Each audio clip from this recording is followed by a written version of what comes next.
اللہ کے رسول نے کہا بھائی ایک بار پوچھ لو سعد سے وہ اس پوزیشن میں بھی ہے کہ نہیں ہے کہ آئیں اندر جائیں.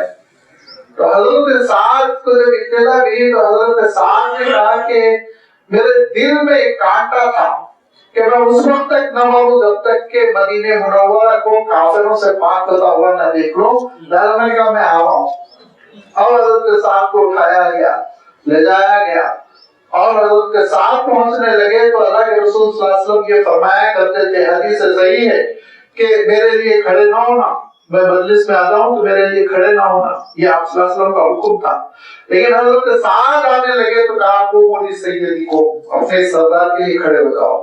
کھڑے ہو کے صحابہ نے استقبال کیا, اور پھر وہ یہودیوں کے قلعے میں گئے اور انہوں نے کہا تم نے کیوں غداری کی, اور انہوں نے کہا وہ غداری کی دھوکہ ہماری سرشت میں. تو حضرت سعد نے کہا کہ میرا فیصلہ یہ ہے کہ تم میں سے جو جنگجو ہیں ان کو مار ڈالا جائے اور تمہارا مال جو ہے بیت المال میں جمع کر دیا جائے اور خواتین بچوں بوڑھوں کو چھوڑ دیا جائے. یہ کہہ کے واپس آ گئے. اللہ کے رسول صلی اللہ علیہ وسلم نے کہا کیا کہا تم نے؟ تو کہا اللہ کے رسول میں نے یہ کہا جو جنگجو ہیں ان کو مار ڈالا جائے سزا میں, اور بوڑھے خواتین بچوں کو چھوڑ دیا جائے, مال بیت المال میں ضبط کر لیا جائے. تو اللہ کے رسول فرماتے ساتھ یہ ساتویں آسمان پہ بھی یہی فیصلہ ہوا ہے. اللہ کے فیصلے کے مطابق تم نے فیصلہ کیا. اس کے بعد حضرت کے ساتھ واپس مسجد نبوی لوٹے کہ زخم پھٹ پڑا اور اتنا خون نکلا کہ وفات ہو گئی.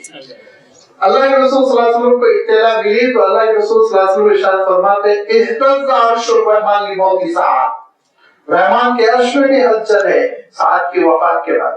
اور فرمایا 70,000 فرشتے آئے جلوس جنازہ میں شرکت کرنے کے لیے. اور پھر جب قبر بن گئی تو اللہ کے رسول صلی اللہ علیہ وسلم کہتے ہیں اللہ اکبر اللہ اکبر اللہ اکبر. صحابہ نے بھی کہا اللہ اکبر اللہ اکبر اللہ اکبر. پھر اللہ کے رسول صلی اللہ علیہ وسلم کہتے ہیں سبحان اللہ سبحان اللہ سبحان اللہ. صحابہ نے بھی کہا سبحان اللہ سبحان اللہ سبحان اللہ. پھر اس کے بعد کچھ دیر بعد اطمینان کی سانس لیتے ہوئے کہتے ہیں الحمدللہ الحمدللہ الحمدللہ. صحابہ نے بھی کہا الحمدللہ. اور واپسی میں کہا کہ اللہ کے رسول یہ پہلی تدفین ہے کہ آپ نے سبحان اللہ کہا اللہ اکبر کہا الحمدللہ, کبھی ایسا نہیں ہوا, یہ آپ نے کیوں کہا ایسا؟ تو اللہ کے رسول صلی اللہ علیہ وسلم ارشاد فرماتے ہیں سعد کی تدفین کے بعد فوراً بعد قبر میں دبانا شروع کر دیا تھا تو میں نے اللہ کا ذکر کیا, تسبیح کی, تکبیر کی, اور میری تکبیر تسبیح کی وجہ سے قبر پھر کشادہ ہو گئی. یہ ہے عذاب قبر کہ وہ حضرت سعد جن کی فضیلتوں کا عالم یہ ہے کہ اگر اس کو سنایا جائے تو ایک داستان بن جائے. وہ بھی ایک آزمائشی مرحلے سے ایک لمحے کے لیے گزرے. وہ کیوں گزرے؟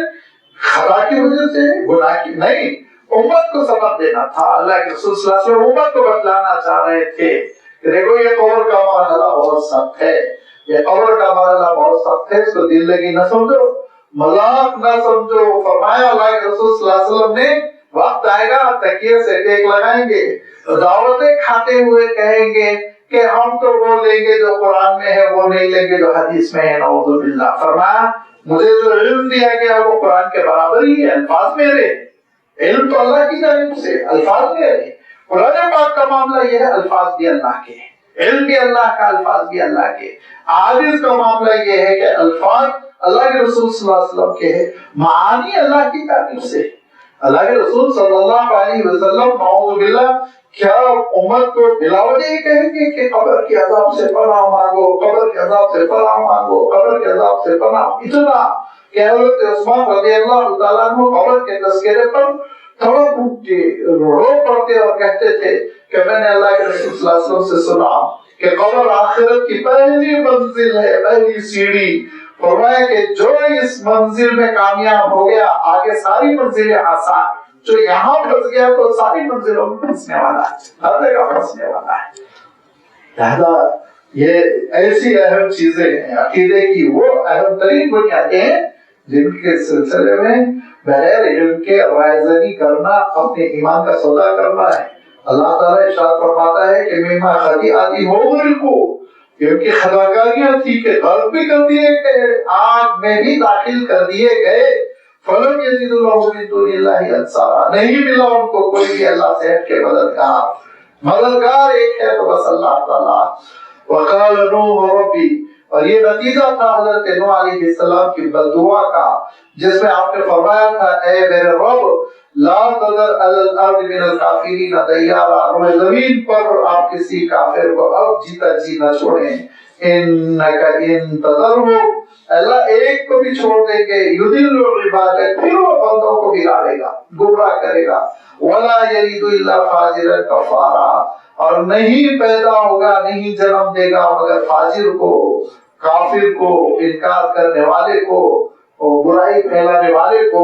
لہذا حضرت نوح علیہ السلام کا سفینہ وہ سفینہ نجات بنا، جو جو اس میں تھے ان کو نجات ملی، باقی سب ختم کر دیے گئے. دوبارہ حضرت نوح علیہ السلام کی اس نسل سے دنیا آباد ہوتی چلی گئی، اور پھر اس کے بعد یہ خاندان، یہ کنبے، یہ نسل انسانی پھیلتی چلی گئی. اور بالخصوص 3 صاحبزادوں سے، ایک حضرت سام، ایک حضرت حام، ایک حضرت یافس. کہتے ہیں، اب یہ تاریخ کی باتیں ہیں، یہ حدیث و قرآن کی باتیں نہیں ہیں. مورخین کہتے ہیں کہ حضرت سام سے ہم لوگ سب ہیں ایشین ٹائپ لوگ، گورے کالے ملے جلے جو ہوتے ہیں، اور حضرت حام سے وہ بلیک نسلیں ہیں جو نائجیریا وغیرہ، سوڈان وغیرہ کے ہوتے ہیں، حبشی قسم کے. اور حضرت یافت سے کہتے ہیں وہ چائنیز، یورپین گورے لوگ ہیں، وائٹس ہیں. یہ 3 نسلیں الگ الگ انسانوں کی چل پڑی، واللہ اعلم. حضرت نوح علیہ السلام نے یہ ارشاد فرمایا کہ بولا اب کشتی صحیح سلامت ایک جگہ رک چکی، لوگ اتر چکے، اب معاملہ کیا ہے؟ تیری طرف لوٹنے کا ہے، مشن پورا ہو چکا ہے. رب اغفر لی، اللہ میری بھی مغفرت فرما دے، ولی والدی، اور میرے دونوں والدین کی مغفرت فرما دے، ولمن دخل بیتی مؤمنا، اور جو میرے خانوادے، میرے گھر میں ایمان کے ساتھ داخل ہو رہا ہے اس کی بھی مغفرت فرما دے. ایمان شرط ہے. اور اس کے بعد قیامت تک کے لیے مومنوں کے لیے دعا کرتے ہوئے فرمایا وللمؤمنین والمؤمنات، سارے مومن مرد، ساری مومن عورتیں اللہ سب کی مغفرت کا سامان فرما. ولا تزد الظالمین الا تبارا، اور ظالموں کے حق میں تباہی کے سوا کوئی چیز نہ آئے، برباد ہو جائے، وہ ختم ہو جائے. اور لازمی بات ہے کہ وہ ظالم جو حضرت نوح علیہ السلام کے زمانے میں تھے دھیرے دھیرے برباد ہو گئے. روئے زمین کو اللہ تعالیٰ نے ان ظالموں سے، مشرکوں سے پاک کیا. پھر یہ انسانی قافلہ چل پڑا، پھر دھیرے دھیرے حالات تبدیل ہوتے چلے گئے، لوگ بگڑتے گئے، انبیاء علیہ السلام آتے چلے گئے، یہاں تک کہ اللہ کے رسول صلی اللہ علیہ وسلم کا زمانہ آ گیا. اب اللہ کے رسول صلی اللہ علیہ وسلم حجت پوری کر رہے ہیں، تو پھر وہی باتیں، مخالفت، بات نہ سننا، ایذا رسانی، تکلیف پہنچانا، پرانی باتیں وہی پیش کرنا کہ کھاتے پیتے کیوں نہیں ہے، غریب خستہ حال کیوں ہے. اللہ تعالیٰ ارشاد فرماتا ہے کہ تمہارا عالم یہ ہے کہ تم ایمان سے باز رہنے کے لیے، محروم رہنے کے لیے چھوٹی چھوٹی چیزوں کو بہانہ بنا رہے ہو. لیکن جنوں کا عالم یہ ہوا کہ انہوں نے جب اللہ کے رسول صلی اللہ علیہ وسلم کی دعوت سنی، دل دے بیٹھے. اگر ان کا دل ہوتا ہے، کیا ہوتے ہیں پتہ نہیں، انشاءاللہ وہ سورۃ الجن میں اس کی وضاحت آئے گی کہ انہوں نے کیسے اللہ کے رسول صلی اللہ علیہ وسلم کی دعوت سنی اور کیا انہوں نے پھر اعلان کیا، ریئیکشن ان کا کیا رہا. وہ سورۃ الجن میں اس کی وضاحت ہے، کی خدمت میں رکھی جائے گی. وآخر دعوانا الحمدللہ رب العالمین.